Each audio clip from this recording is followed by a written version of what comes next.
Greetings, seekers of truth and explorers of the occult. If you're ready to unravel the mysteries of the cosmos and delve into the depths of the soul, then you're in the right place. Here in this sanctuary of forbidden knowledge, we shall uncover the secrets that lie beyond the veil of reality. On this channel, we will delve into the magical arts and esoteric rituals that shape the fabric of the universe. Prepare to challenge conventions, question what is known, and embrace the unknown with courage and determination. If you yearn to expand your mind and transcend the limitations imposed by society, then join us. Subscribe now and embark on this journey of self-discovery and enlightenment.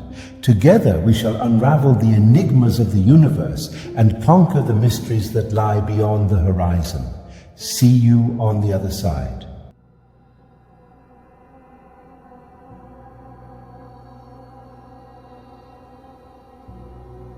The worship of Isis. All gods are one god, and all goddesses are one goddess, and there is an initiator. In the beginning was the space, the oldest darkness, and the quietude forgotten by the gods' movement. It arose in the space, which was the beginning. This sea of the infinite space was the source of all beings. Life arose in it like a tide in the silent sea. Everyone will return there when the night of the gods comes. This is the great sea, Mara, the bitter, the great mother.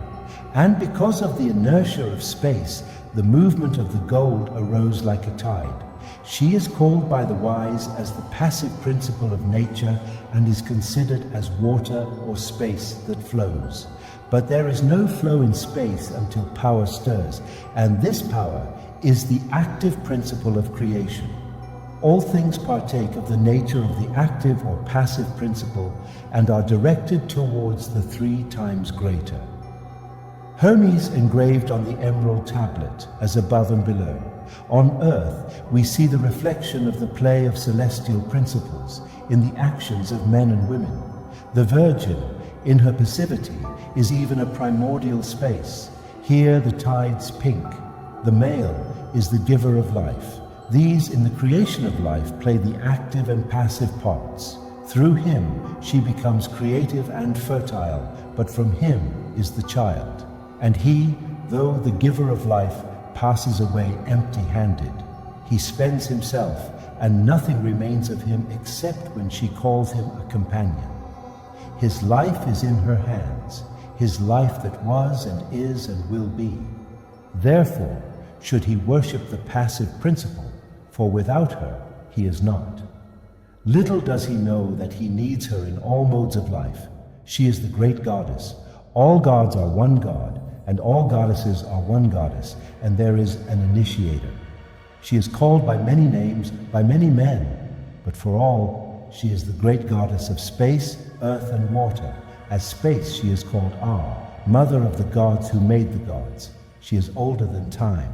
She is the matrix of matter, the root substance of all existence, undifferentiated, pure. She is also Bena, the super-all mother who receives Chekma, the super-all father.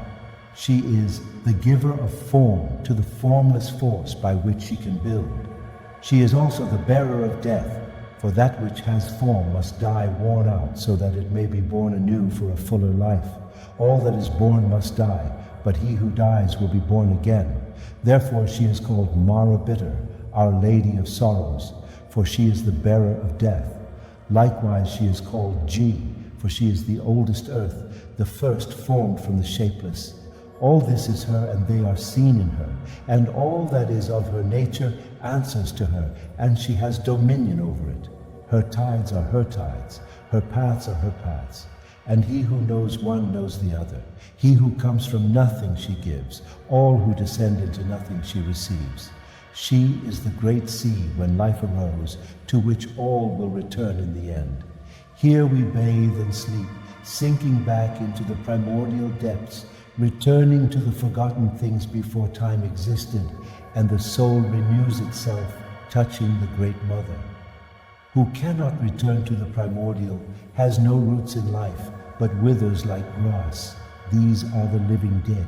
Those who are orphans of the Great Mother, the daughter of the Great Mother, is Pani, queen of Hades, ruler of the realms of sleep and death. In the form of the queen of darkness, men also worship her, who is also Aphrodite. And here is a great mystery, for it is decreed that none will understand him without her. In death, men go to her through the dark river, and she is the guardian of their souls until dawn. But there is also a death in life, and this also leads to rebirth. Why fear the queen of darkness, O dear? She is the renewal of sleep. We rise refreshed from death. We rise reborn by the embraces of many men. They are made powerful, for there is a turning within the soul through which men come to the pre-fan. They sink back into the womb of time. They become like the unborn. They enter the realm where Prani rules as queen. They become negative and await the arrival of life. And the queen of Hades comes to them as a bridegroom, and they become fertile for life and move on. Rejoice at the touch of the queen of the realms of sleep, made them powerful.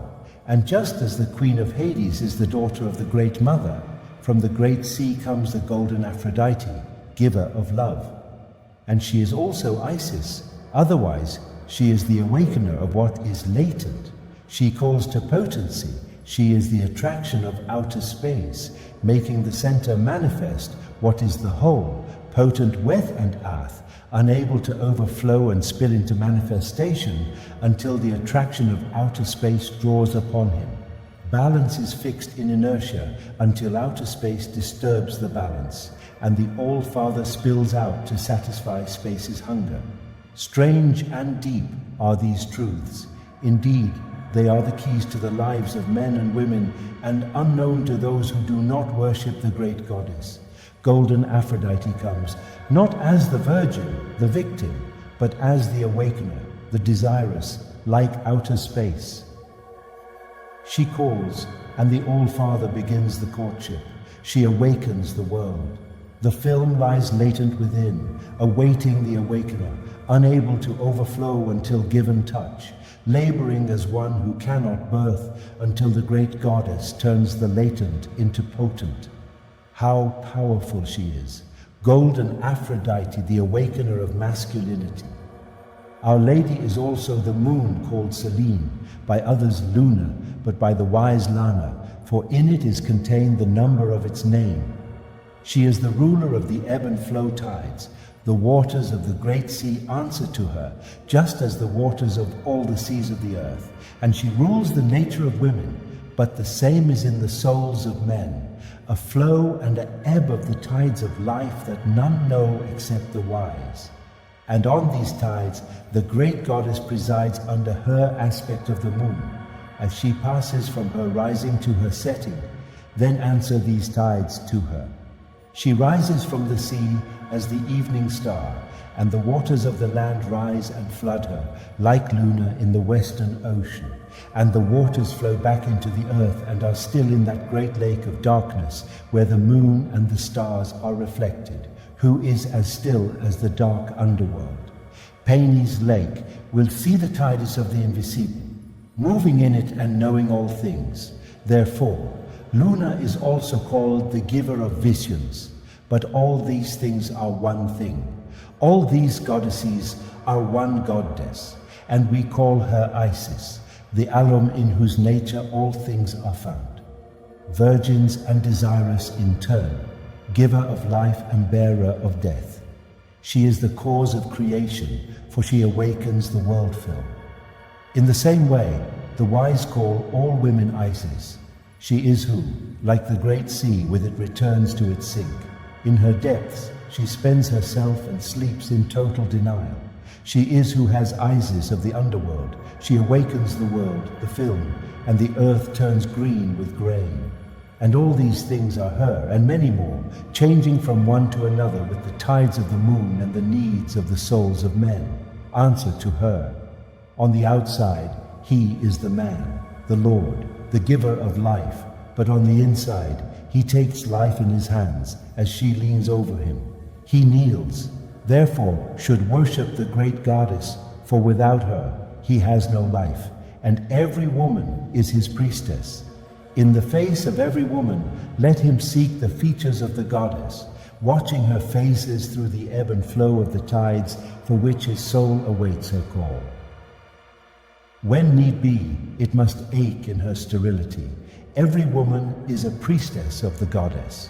She is the mighty queen of the underworld, whose kisses magnetize and give life.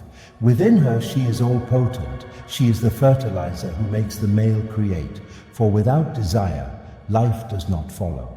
It is her call in the darkness that awakens the world film. Worship the goddess, and in her name give the call that awakens and rejoices. Then you will be blessed by the goddess and live with fullness of life. The sages of old contemplated all created things as the luminous vestment of the Creator, and in the ways of nature they discerned the ways of God, and they worshipped God manifested in nature, saying that in nature is God manifested. Therefore, let nature be to me the manifestation of God. Isis is every woman, and all women are Isis. Osiris is every man, and all men are Osiris. Isis is all that is receptive, negative, and Osiris latent is all that is dynamic and potent. What is latent on the outside is potent on the inside, and what is potent on the outside is latent on the inside. Therefore, Isis is at once Penis and Aphrodite, and Osiris, the giver of life, is likewise the lord of the realms of death. This is the law of alternating polarity, known to the wise man. It shall not be powerful forever, but must lie latent in the arms of companionship, surrendering then to she who is dark and cold like outer space, before the creative word becomes queen of the underworld, crowned by her surrender, and her kisses become potent on his lips. Awakened by her kisses, he shall rise the Almighty, and his desire shall call the golden Aphrodite to him. But without the kisses of reward, he sleeps in Hades forever, and she, who is the priestess of Isis, rules over the subtle inner tides of men's hearts as Lana, the moon. As reward, she draws him down into darkness, so he may be receptive, negative, like Aphrodite. She awakens the world.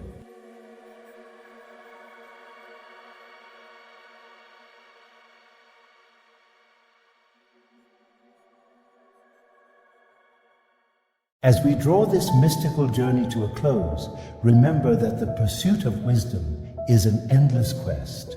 May the knowledge you've gained here serve as a beacon, guiding you through the shadows of uncertainty. As you venture forth, may the ancient spirits whisper their secrets to you, and may your path be illuminated by the light of enlightenment. Farewell, fellow seekers, until we meet again in the realms where reality and magic intertwine. Walk boldly, embrace the mysteries, and may your spirit soar to realms beyond imagination. Blessed be and farewell. 93.